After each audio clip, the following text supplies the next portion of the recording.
Alhamdulillah wassalatu wassalamu ala rasulillah Sayyidina Maulana Muhammad bin Abdullah wa ala alihi wa sahbihi wa man walah amma ba'd. Saudara dan saudariku dimanapun kalian berada, semoga senantiasa kalian dalam keadaan sehat walafiat zahir dan batinnya dalam lindungan Allah Subhanahu wa ta'ala. Semoga dengan rahmat, taufik dan hidayahnya kita senantiasa istiqamah di dalam melaksanakan perintah Allah, istiqamah dengan takwa, menjauhi larangan-larangan Allah Subhanahu wa ta'ala, dan kita, keluarga kita senantiasa mudah-mudahan istiqamah di jalannya akidah ahli sunnah wal jamaah. Baiklah, pada kesempatan kali ini Al-Fakir akan menyampaikan sebuah cerita cinta. Cerita cinta yang mana, Habib? Cerita cinta yang tentunya bukanlah kisah roman picisan yang dialami oleh Romeo dan Julieta, atau kisahnya Roma Irama dan Rika Rahim. Bukan ya, tapi kisah cinta sejati, kisah cinta yang mengandung sebuah toladan, yaitu sebuah cerita cinta yang penuh dengan kesungguhan, yang di dalamnya membuahkan manisnya kenikmatan di dalam kehidupan dunia dan akhirat. Guru kami salah satunya pernah menyampaikan bahwa kenapa manusia itu lebih cenderung asik mendengarkan, mengambil hikmah, dan senantiasa dia tertarik dengan kisah-kisah, karena kisah-kisah tersebut adalah sebuah perjalanan manusia yang telah dibuktikan, ya, sebuah kisah positifnya. Dan manusia pada hakikatnya senang dengan sesuatu yang telah dibuktikan. Baiklah, Al-Fakir akan menyampaikan sebuah teladan ungkapan rasa cinta kepada Rasulullah SAW, baik kecintaan di dalam bentuk perbuatan, baik kecintaan di dalam ucapan, ataupun sekedar gerakan hati sekalipun. Ketahuilah, sungguh tidak ada yang lebih indah, tidak ada yang menggetarkan jiwa dari kisahnya cinta para sahabat baginda Nabi Muhammad SAW. Pasti kalian sepakat bahwa tidak ada generasi yang terbaik di dalam mampu menguasai hatinya dalam ungkapan cintanya kepada Nabi Muhammad SAW, kecuali adalah generasi-generasi terbaik itu adalah yang sekurun dengan baginda Nabi Agung Muhammad SAW. Baiklah, kisah tersebut adalah sebuah kemuliaan yang tentunya dihasilkan dari kesempurnaan iman. Kisah tersebut adalah dihasilkan dari kesempurnaan amal. Kisah tersebut dihasilkan dari kesempurnaan kebersamaan mereka dengan baginda Nabi Agung Muhammad SAW, ya, yaitu seorang sahabat Nabi yang bernama Thauban. Thauban ini dia meneladani baginda Nabi Muhammad dengan paripurnanya, sangat sempurna. Beliau melayani Nabi, melaksanakan perintah Nabi, sempurna di dalam bersikap, bertutur, baik di depannya Nabi atau di belakang Nabi Muhammad SAW. Karena apa? Thauban ini merasakan dalam hatinya kehadiran Rasulullah SAW. Apakah itu di tengah-tengah kesendirian? Ya, akan tetapi Thauban selalu hatinya hadir kepada baginda Nabi Agung Muhammad SAW, baik berada di depannya ataupun di belakangnya Nabi Muhammad SAW. Kesempurnaan itu dalam cintanya kepada Nabi Muhammad SAW, karena Thauban ini memiliki kesempurnaan adab, karena Thauban ini memiliki penghormatan dan pengagungan yang agung kepada Nabi Muhammad SAW. Penghormatan dan pengagungan serta adab kepada Nabi Muhammad SAW yang kadangkala sampai kali ini banyak dilupakan oleh sebagian umat. Adab itu adalah sesuatu yang sangat penting sekali, ya. Adab itu adalah cahaya ilmu yang dihasilkan dari ilmu.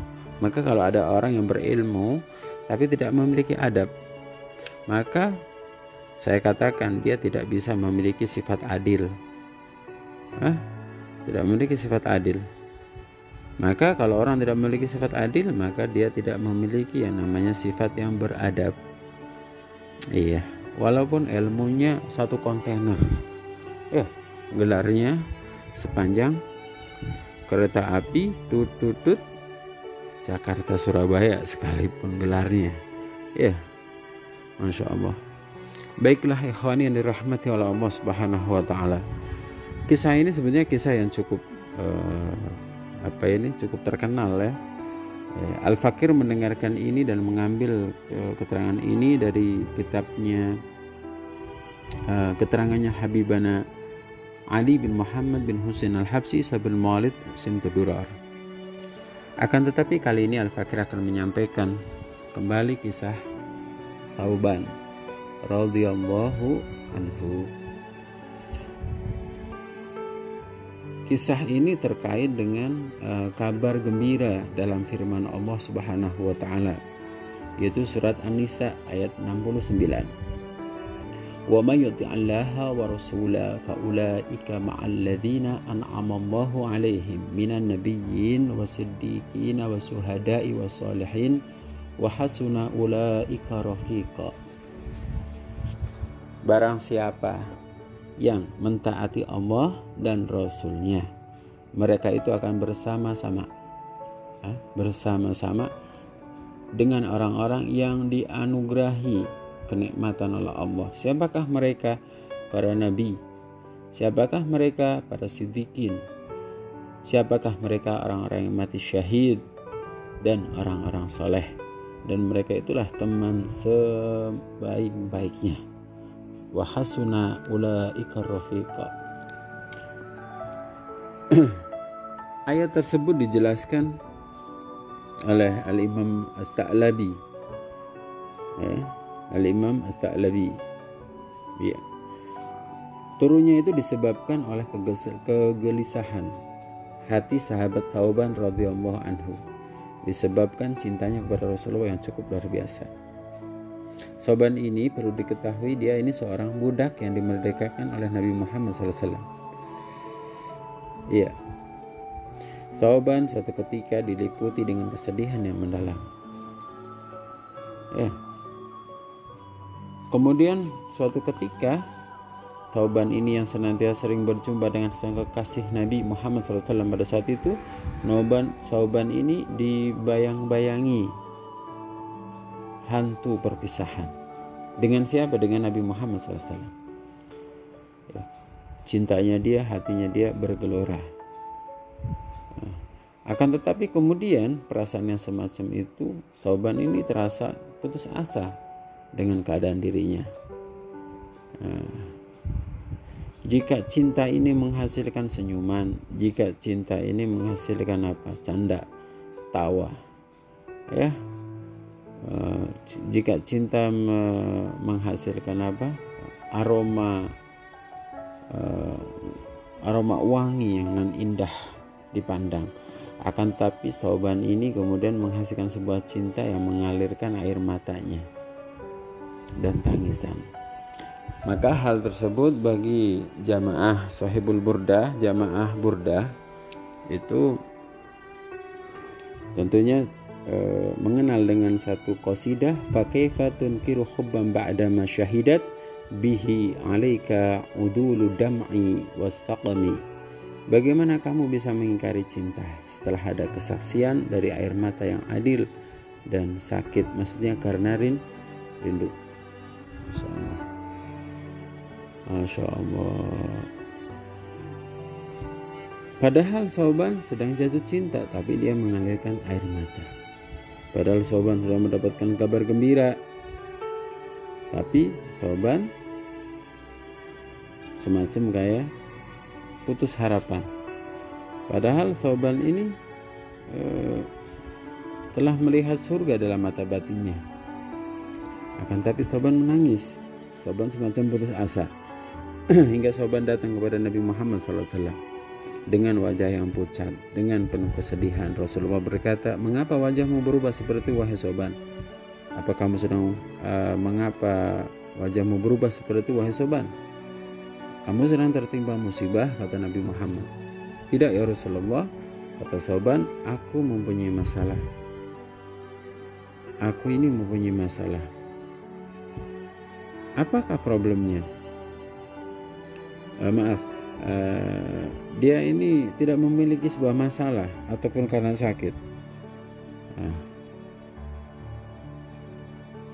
Akan tetapi kemudian, jika aku sehari tidak melihat dirimu, hatiku disesaki kerinduan. Hatiku memendam rindu hingga berjumpa denganmu ya Rasulullah. Kata Thauban, "Angan-anganku yang terasa dalam pikiranku bahwa aku tidak akan bertemu dengan dirimu di surga. Engkau ya Rasulullah memiliki pangkat yang sangat tinggi di hadirat Allah Subhanahu wa ta'ala, sedangkan diriku berada di derajat yang rendah ya Rasulullah." Masya Allah. Terus kemudian Rasulullah SAW memberikan sebuah isyarah bahwa dirinya Thauban akan masuk surga. Tapi Thauban berpikir bahwa Rasulullah berada di surga yang tinggi sedangkan dirinya berada di bawah. Terus bagaimana dia akan berjumpa dengan Nabi Muhammad SAW? Masya Allah. Masya Allah. Akhirnya ikhwan yang dirahmati oleh Allah Subhanahu wa ta'ala,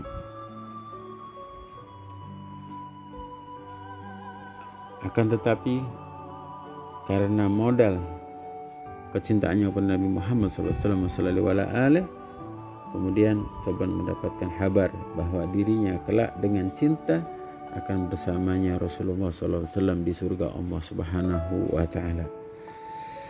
Coba kita bandingkan, coba kita melihat apakah yang menguasai hati ini, apa yang menguasai pikiran kita ini, surga ataukah Rasulullah?